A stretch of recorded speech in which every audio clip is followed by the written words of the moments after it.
Kabanata 11. Sinasabihan mo ba akong umalis? Natawa si Harvey. Paano na lang magagawa ng isang empleyadong paalisin ang boss? Hindi mo ba naiintindihan ang mga sinabi ko? Pinapaalis na kita, kahit na sino ang tumanggap sa'yo, wala akong pakialam kung sino pa siya, sa madaling salita, umalis ka na ngayon. Nagngingit-ngit ang mga ngipin ni Wendy, naglabas siya ng isang bagkos ng pera mula sa kanyang bag matapos magsalita at tinapon nito sa lapag. Galit niyang sinabi, ayaw mong umalis, ano? Kuhanin mo na ang perang iyan at umalis ka na. Sandaling ito, isang nakakabinging busina ang narinig, ang lahat ng empleyado ay nagsipagtabi, dahil isang Bentley ang huminto sa paradahan ng presidente. Tapos, isang babae na nasa 20s na nakasuot ng puting pang-itaas, magandang leather pants at ponytail, ay mabilis na naglakad pababa habang may hawak na pouch. Ang kanyang itsura ay kasing label ng kay Wendy, ngunit ang kanyang pag-uugali ay napakalayo kung ikukumpara kay Wendy. Wala siyang ibang tiningnang tao at mabilis na naglakad papunta kay Harvey, yumuko ng 90 degrees at sinabi, "Patawad, Mr. York, mayroong traffic kaya ako na late." Tumingon si Harvey sa magandang ito at naalala niya na siya ay si Yvonne Xavier. Nasa ilalim niya ito dati nang siya ay nasa York pa, hindi niya inakala na siya ang naging secretary ng presidente ng York Enterprise. Matagal-tagal na ding di tayo nagkita. Tumango si Harvey. "Miss Xavier, sa tingin ko nalilito kayo." Humakbang paarap si Wendy sa sandaling ito, ang kanyang magandang mukha ay puno ng galit. Alam ng lahat kung sino ang presidente, hindi pwedeng humanap ka lang ng isang cleaner at tawagin siyang presidente. Cleaner. Tiningnan ng maigi ni Yvonne si Harvey, nakita niya ang kanyang walang ekspresyong mukha, pagkatapos mayabang na tumingin kay Wendy, "Miss Sorrell, buksan mo ang mga mata mo at makinig ka ng maayos, simula ngayon siya na ang bago nating presidente, si Mr. York." Ano? Ang lahat ay nagulat, lalo na ang security chief, pakiramdam niya ay nanlambot ang kanyang mga binti. Sinipa niya ang sasakyan ng presidente kanina ninalang, "Diyos ko po, paano ito naging posible?" "Imposible ito," kinagat ni Wendy ang kanyang manipis na labi, "ang taong ito ay tinatawag na Harvey." "Oo, ngunit siya ay ang aking kaklase sa college, alam ko kung ano ang ginagawa niya, paano na lang siya natin naging presidente?" Sobrang nalito si Wendy, paano na lang naging presidente ang isang live-in son-in-law? Paano na lang papasok ang presidente ng ganyan ang suot sa trabaho? Dagdag pa dito, nahuli siya bilang manloloko sa Platinum Hotel kahapon, ang taong tulad ni Harvey, kahit na kung siya ay nakasuot ng balabal ng dragon, ay hindi magmumukhang prinsipe. Ikaw, bilang manager ay walang karapatan na magdesisyon, kung siya ang presidente o hindi, mahinahong sabi ni Yvonne. Sinabi ni Yvonne salitang manager ng Mad-Iin, kamakailan lang, may mga balitang si Wendy ay aangat sa posisyon bilang general manager, madaming tao ang pinupuri siya, ngunit ngayon. Boss, sa sandaling ito, wala nang maisip pa si Wendy, ang kanyang magandang mukha ay namutla, pakiramdam niya ay nanghihina ang kanyang mga paa, hindi siya naglakas loob na humarap pa kay Harvey. Siya ay isang mahusay magtrabaho at maraming koneksyon sa York Enterprise, siya ay angat pa sa posisyon bilang general manager, subalit, gusto niyang tanggalin ang presidente ngayon, binatuhan niya pa ng tumpok ng pera sa lapag para sa kanya. Mr. York, hindi ko sinasadyang." Matapos ang matagal na panahon, naglakad palapit si Wendy kay Harvey at nanginginig na sinabi, "Sorry po Ginoong York, patawarin niyo po ako kung nawala ako sa aking sarili. Sana mapatawad niyo po ako Ginoong Harvey York."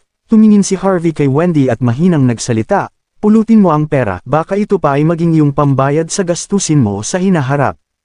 Malumanay pero walang emosyong sabi ni Harvey. Nang inig si Wendy, hindi siya naglakas loob na sumagot sa huling pagkakataon. Hindi na siya pinansin pa ni Harvey, at tumingin sa security chief. Samantala, ang security chief ay napatanga at ang kanyang mukha ay namutla. "Tanggal ka na," kalmadong sinabi ni Harvey, at tumalikod palakad papasok ng kumpanya. Sinundan siya ng grupo ng mga tao, madaming empleyado ang pinag-usapan ang tungkol dito. Ang York Enterprise ay isang malaking negosyo, na may halos 5,000 empleyado. Tanging ilan lang ang nakakaalam ng biglaang pagpapalit ng presidente. Matapos na magdulot ng ganitong gulo, ngayon ang buong kumpanya ay alam na ang tungkol dito. Madaming empleyado ay yumuyuko habang binabati siya pag nakakasalubong. Subalit, walang naglakas ng loob na tumingin kay Harvey ng maigi. Si Don ay yumuyuko din kasabay ng mga tao, itinaas niya ang kanyang ulo, at tumingin sa likod ni Harvey. Sandali siyang natigilan, pamilyar ang pakiramdam niya, ngunit hindi niya maalala kung kaninong likod nga ba ito. Ang opisina ng presidente ay nasa pinakatuktok ng gusali at sinakop ang buong floor. Ito ay kakaayos lang magdamag ayon sa nakaraang hiling ni Harvey. Umupo si Harvey sa upuan ng presidente ng casual nang may kakaibang ekspresyon.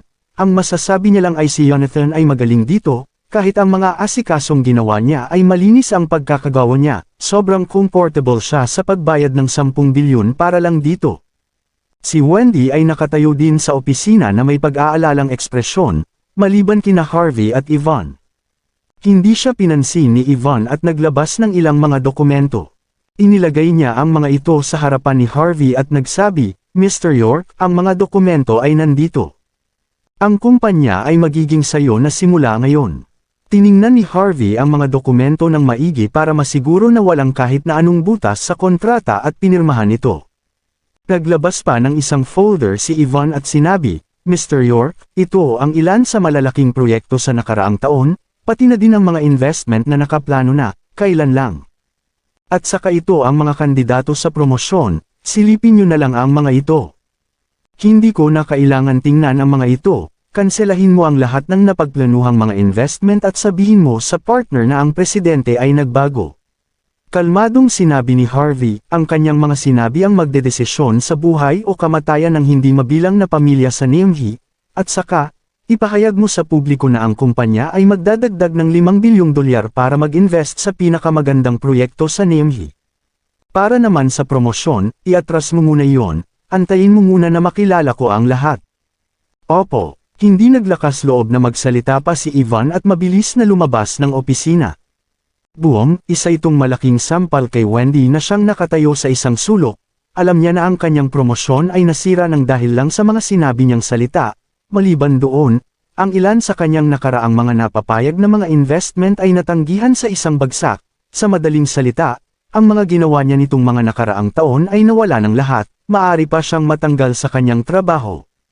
Pakiramdam ni Wendy nang isipin niya ang kanyang car loan at mortgage ng ilang libong dollars sa isang buwan. Hindi niya alam kung saan nanggaling ang tapang niya, ang kanyang boses na kasing hina ng salamok. "Mr. York, hindi ko sinasadya. Maari mo bang hindi ako tanggalin, total magkaklase naman tayo dati. Gagawin ko kahit na ano na gusto mong gawin ko. Handa ka bang gawin ang kahit ano?" Naaaliw si Harvey, lumingon siya kay Wendy at sinabi, "Sabihin mo sa akin, ano ang dapat kong gawin sa'yo ngayon?" Kabanata 12. Namumula si Wendy habang si Harvey ay nakatitig sa kanya ng diretso. Nahihiya siya.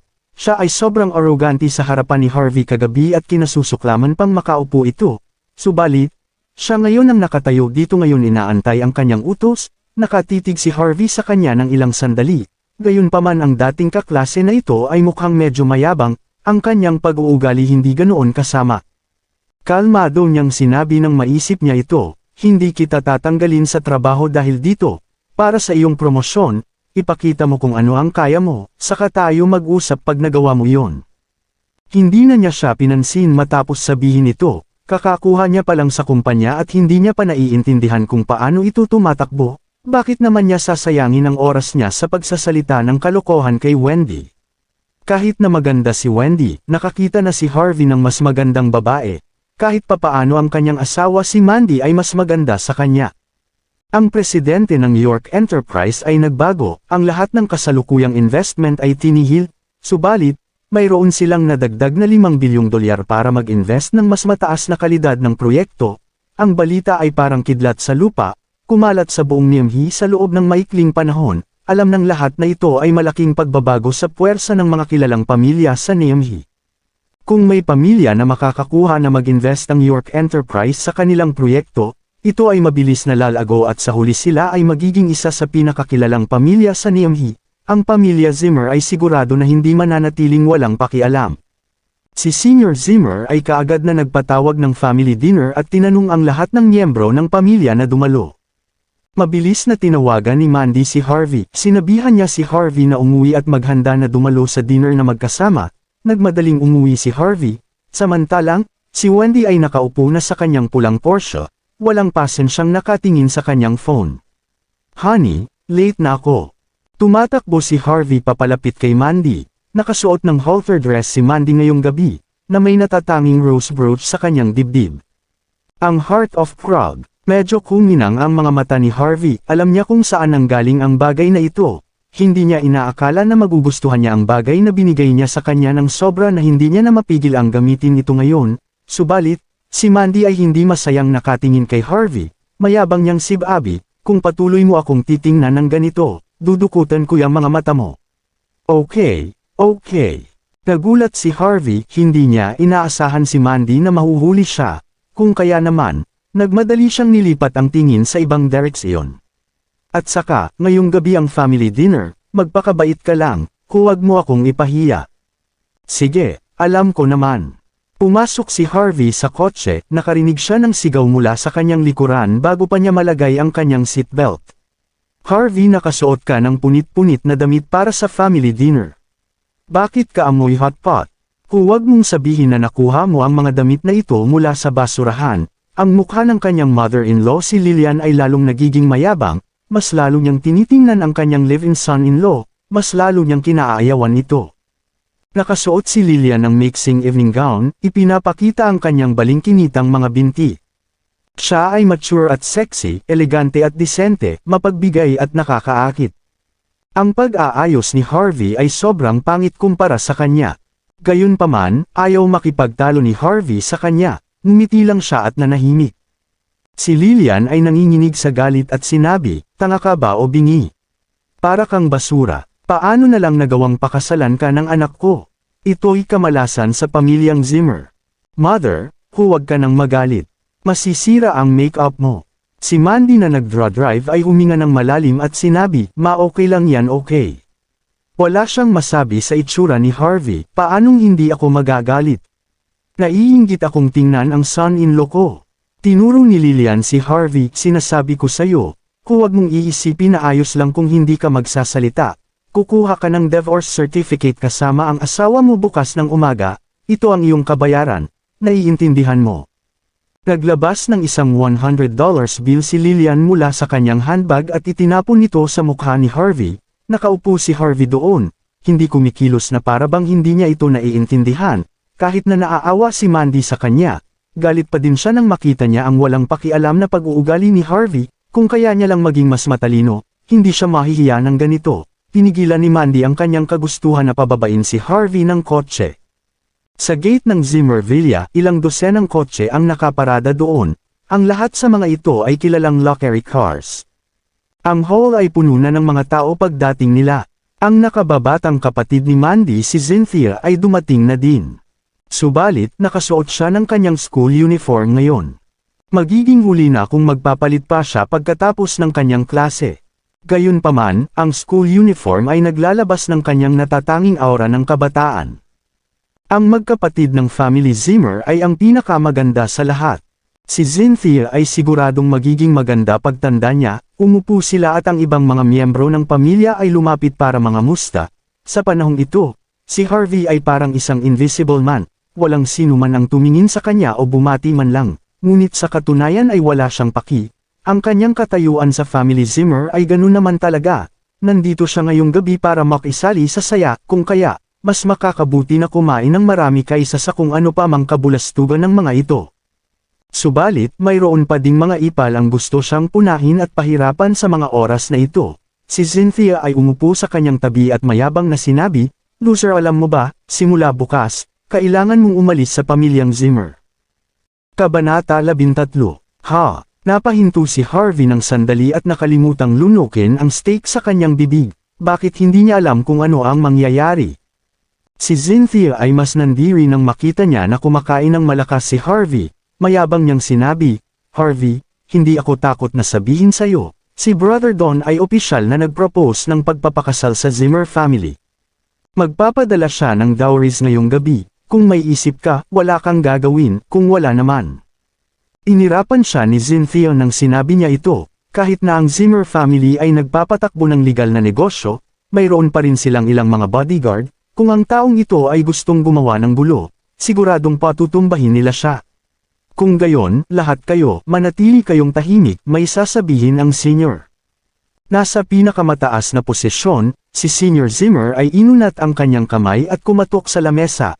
Inaasahan niya at sinabi, narinig niyo na siguro ang balita, tama. Hindi ako sigurado kung bakit, ngunit ang presidente ng York Enterprise ay biglang nagbago.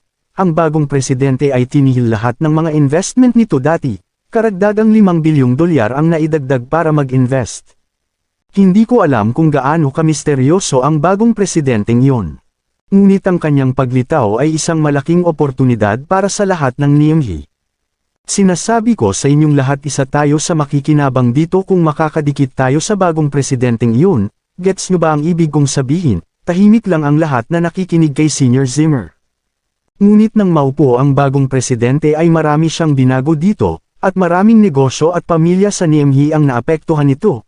Subalit ang bagong presidente ay matalino at maabilidad kaya isinapubliko niya na mayroong malaking pagbabagong magaganap sa buong Niemhee. Ang Zimmer family ay kinukonsidera bilang mayamang pamilya sa Niemhee ng ilang taon na, ngunit tanungin natin ang ating sarili, tayo ay second class. Kung gusto nating magkaroon ng mas malaking impluensya sa Niemhee at gusto na mas umunlad pa, kulang pa kung ano meron tayo ngayon. Kung tayo ang Zimmer family ay gusto maging first class na pamilya, at maging top class na pamilya na may impluensya sa Southlight sa hinaharap, kung gayon hindi dapat natin palagpasin ang oportunidad na ito. Hanggat magagawa nating makipagtulungan sa York Enterprise, hanggat magagawa nating magkasundo ang presidente, hanggang sa mag-apartay tayo sa $5 bilyong. Kung gayon, magagawa natin kung ano ang gusto natin sa Niemhee. Ang mga miyembro ng Zimmer family ay nagkatinginan sa isa't isa sa katahimikan matapos na magsalita si Senior Zimmer. Pakikipagtulungan sa York Enterprise, makasundo ang bagong presidente. Alam ng lahat na isa itong pagkakataon, paano na lang ang Zimmer family? Sino sa buong Niemhee ang ayaw makipagtulungan sa York Enterprise? Sino ang ayaw makilala ang bagong presidente? Subalit, ang York Enterprise ay sinusuportahan ng mga York sa Southlight. Siguradong titingnan nila pababa ang isang second class na pamilya tulad ng Zimmer family. Ang Zimmer family ay gustong kuhanin ang pagkakataon na ito para umunlad, subalit, mukhang nangangarap lang sila dahil ang posibilidad na ito ay masyadong mababa. Ang mukha ni Senior Zimmer ay nandilim nang nakita niyang walang tumutugon. Nalulungkot niyang sinabi, bakit?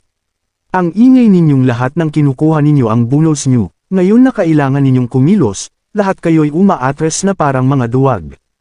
Ang pinakamatandang lalaki sa Zimmer family, ito ay tito ni Mandy si Sean Zimmer ay kumatok sa lamesa at sinabi, Father, ang sinabi mo ay maganda. Ngunit ang problema ay hindi pa tayo nagtagumpay na makuha ang mga investment ng York Enterprise sa madaming taon na lumipas. Dagdag pa dito, nagbago pa sila ng presidente ngayon, paano na lang magiging madali ang mga bagay na ito? Tiningnan siya ni Senior Zimmer at mayabang na sinabi, kung madali lang ang mga bagay, nilutas ko na ito nang walang isang tawag, ganggang ka talaga. Galit na singhal ni Senior Zimmer sa panganay niyang anak na lalaki, kailangan ko pa ba, kayong kausapin lahat. Ang mga mata ni Zack ay biglang kuminang, tumayo siya at sinabi, Lolo, baka alam ni Don kung sino ang bagong presidente, total ay nagtatrabaho siya doon, siguradong makakatulong siya na makuha natin ang investment na ito.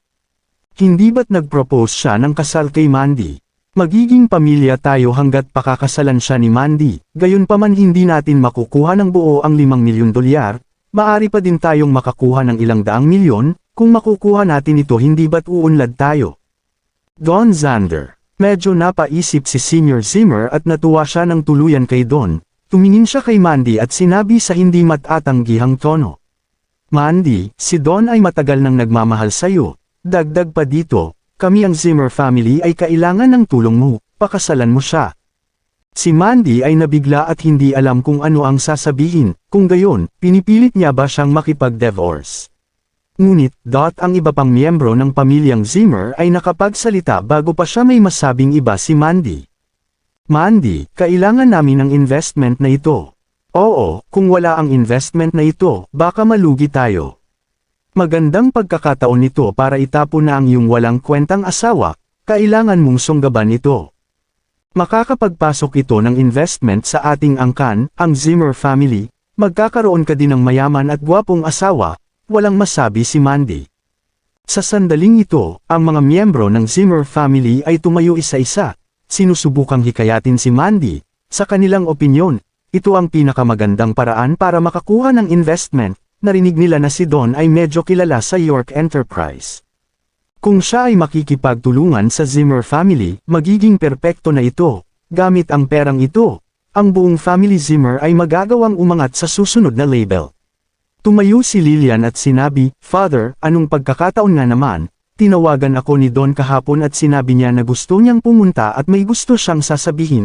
Inimbitahan ko siya ngayon sa dinner na ito."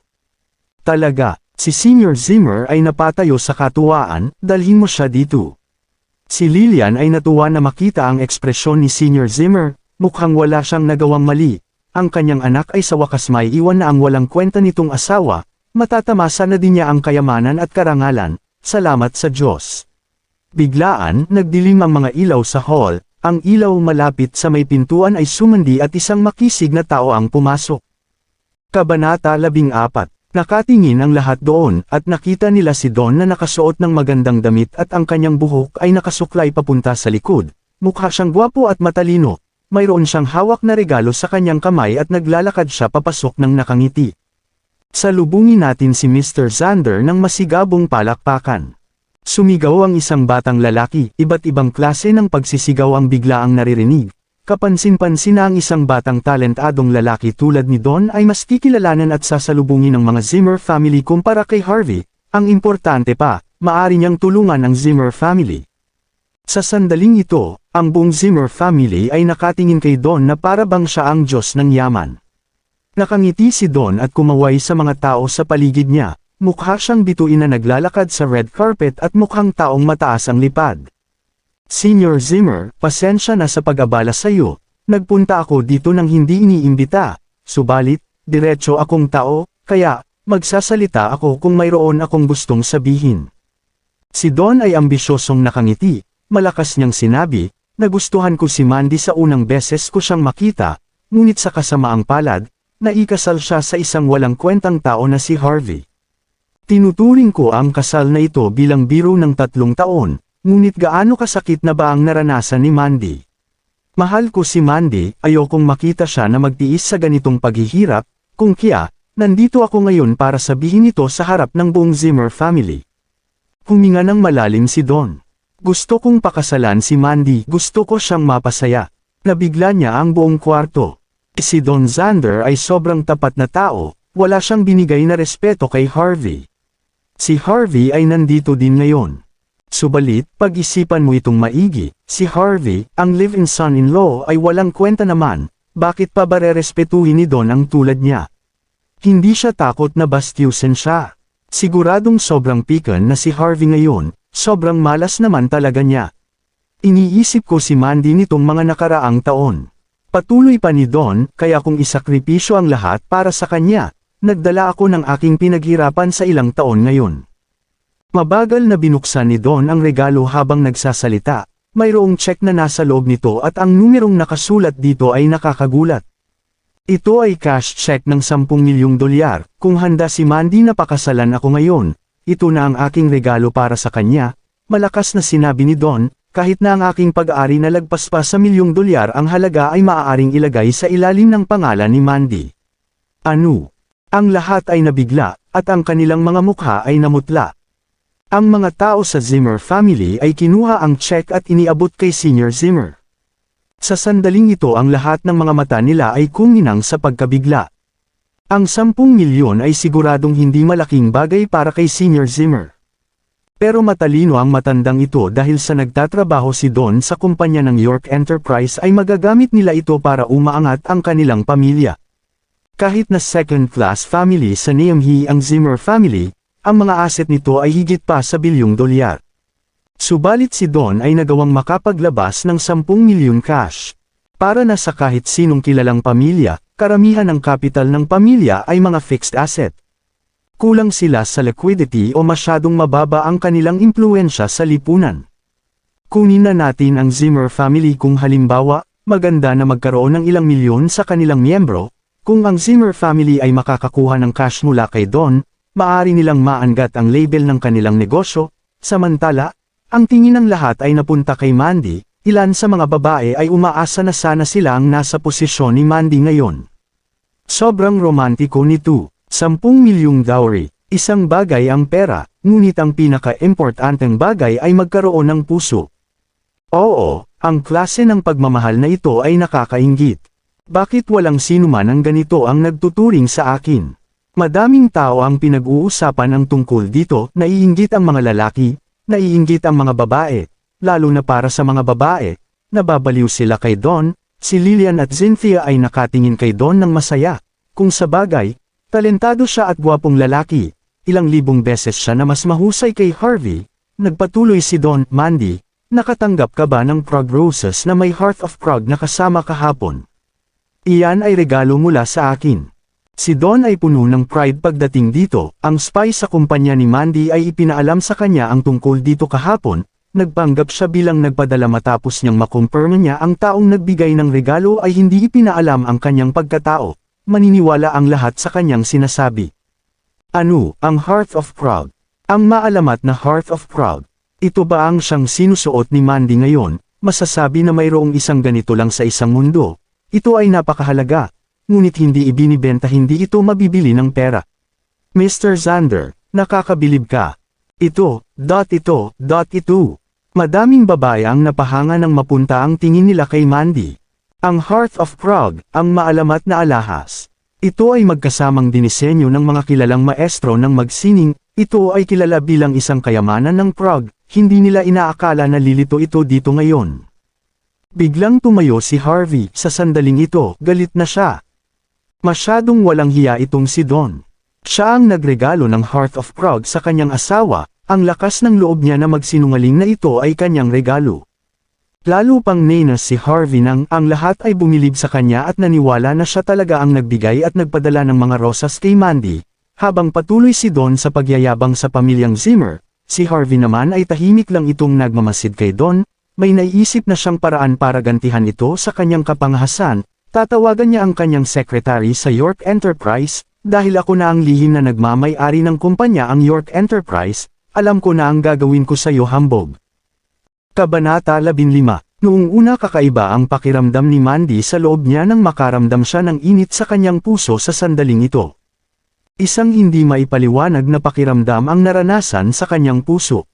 May pakiramdam siya na ang mga rosas na ipinadala kahapon ay galing kay Don. Tutal ay inamin na ni Don ito ngayon, tama nga talaga siya tungkol sa bagay na ito. Hindi niya inaakala na si Don ay talagang gagawin ng sinabi niya. Nagsalita lang siya tungkol sa mga Prague Rose kahapon ng umaga. Kung gayon, ang mga rosas ay ipinadala sa kanya sa hapon at kasama ang Heart of Prague sa loob nito. Ang bagay na ito ay hindi madaling mahanap, kung kaya ay pinagplanuhan na niya ito ng matagal na panahon. Tama ba? Kahit alam ni Mandy na hindi siya pwedeng tumanggap sa pagpapakasal na ito. Dahil sa kasal na siyang babae, naantig pa din siya at nahihiya. Hoy, nakita niyo ba yon? Sobrang nakakatawa yung ekspresyon ni Harvey. Nagulat siya, ha ha ha. Samantala, si Zach ay tumayo, tinuro ang direksyon kung nasaan si Harvey at tumawa. Maraming tao ang nakakita sa ekspresyon ni Harvey at kinantsawan siya pagkatapos marinig ang mga salita ni Zach. Totoo, ang mukha ni Harvey ay nagdidilim sa mga sandaling ito, hindi dahil sa kung ano paman. Ngunit dahil sa sobrang walang hiya si Don, nagpanggap siya na nagpadala at kinuha ang pinaghirapan niya, hindi ba siya nahihiya na mahuli? Mr. Xander, tingnan mo ang ekspresyon ng ating live-in son-in-law, hindi ba't mukhang gusto kanyang sapakin? Pagpapatuloy ni Zach, may lakas ba siya ng loob? Isa siyang duwag, sa tingin ko hindi siya maglalakas loob na sapakin ka Mr. Xander, tama ba? Ha ha ha. Wala siyang panama sa iyo Mr. Xander, kung maglakas loob siyang gawin ito, gugulpihin niya ito hanggang sa mamatay siya. Bakit? Wala ka bang lakas ng loob magsalita? Natatakot ka ba? Tumawa si Zach. Harvey, isa ka talagang talunan, andito siya para sa asawa mo ngayong gabi at wala ka man lang masabi ni kahit isang salita tungkol dito, isa ka talagang malaking kapalpakan. Ha ha ha, ang lahat ng nasa paligid ay lalong tumawa ng malakas nang matapos siyang magsalita. Nandilim ang mukha ni Mandy, siya pa din ay asawa ni Harvey sa pangalan lamang. Kung si Harvey ay pinapahiya, kung gayon siya din ay nakakaramdam ng pagkapahiya tulad din ni Harvey. Kung alam lang niya na ganito ang mangyayari, hindi na sana niya isinama ang kanyang asawa si Harvey. Si Miss Lillian na nasa tabi lang ay mayabang na nakatingin kay Harvey. Bakit? Gusto mo pa din bang magalit? Kung maglalakas loob kang manggulo ngayong gabi, tingnan natin kung ano ang mangyayari sa'yo. Harvey, bakit ka ba natatakot sa iyong mother-in-law? Wala ka bang lakas ng loob na magsabi ng kung ano? Sige na, magsalita ka, ano ang opinyon mo sa pag-aalok ng kasal ni Mr. Xander kay Mandy? Sumazang-ayon ka ba o tutut? Sige na, sabihin mo ang nasa isipan mo.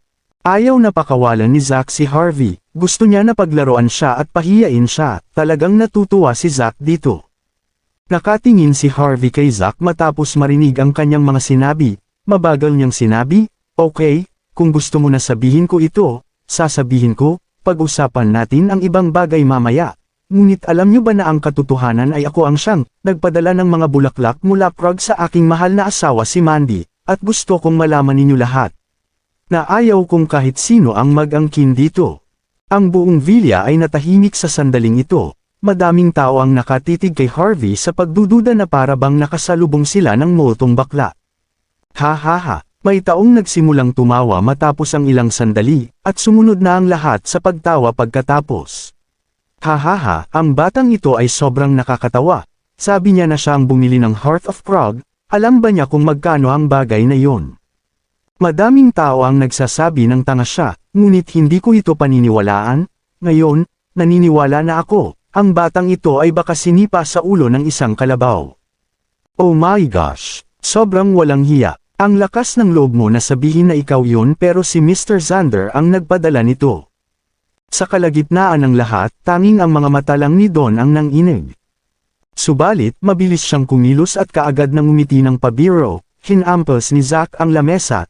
Tumatawa habang kumikilos ng paatras at paarap, tumatawa siya habang tinuturo si Harvey. Harvey, ang galing mong magpanggap, sabihin mo sa akin, sobrang irita ka ba kay Don na hindi na ba gumagana ang iyong utak? Sa tingin mo ba ay may maniniwala sa'yo? Kaya, kahit na kung ako ay medyo maniniwala sa'yo, kung gayon sabihin mo sa akin, saan mo nakuha ang mga ito? Inutusan ko ang isang tao na bilhin niya ito, kalmadong sinabi ni Harvey. Tinanong niya sa mga York kung pwede nilang ipadala ang bagay na ito, kung kaya binili niya ito. Tinanong mo ang isang tao para bilhin niya ito. Pinipigilan ni Zack ang kanyang tawa tapos sinabi niya, sabihin mo sa akin, magkano ang ginastos mo? Libre lang iyan, may nagbigay nito sa akin dahil kailangan niya na tulungan ko siya na ayusin ang mga bagay-bagay. Kalmadong sabi ni Harvey, may humingi ng tulong sayo at ibinigay ito sayo. Kakakalma pa lang ni Zack at ngayon nagsisimula na naman siyang tumawa. Hahaha, ang lahat ng tao ay nagtatawanan na naman. Ang Harvey na ito ay nakakatawa. May humingi ng tulong sa kanya at binigay ito sa kanya. Hindi niya siguro tinitingnan ang kanyang sarili sa salamin. Sino ang hihingi ng kanyang tulong sa kanyang mahinang itsura? Anong kaya niyang gawin? Sabihin mo sa akin, ano ang tulong na hiningi niya? Patuloy na sinabi ni Zack na may nangaasar na tingin. Gusto niya akong mag-invest. Sabi ni Harvey, gamit ang investment ng York Enterprise. Putik ano, nabuga ni Zack ang kanyang laway. Harvey, sa tingin mo ba masasali ka sa York Enterprise nang dahil sa ang apelyido mo ay York din? Gising ka na ba talaga? Si Don na kanina pa nanonood ay tumingin na kay Harvey sa sandaling ito, na may nangungut siyang ekspresyon sa kanyang mukha. Talunan, sinasabi mo bang kaya mo magdesisyon na gamitin ang pera ng kumpanya namin?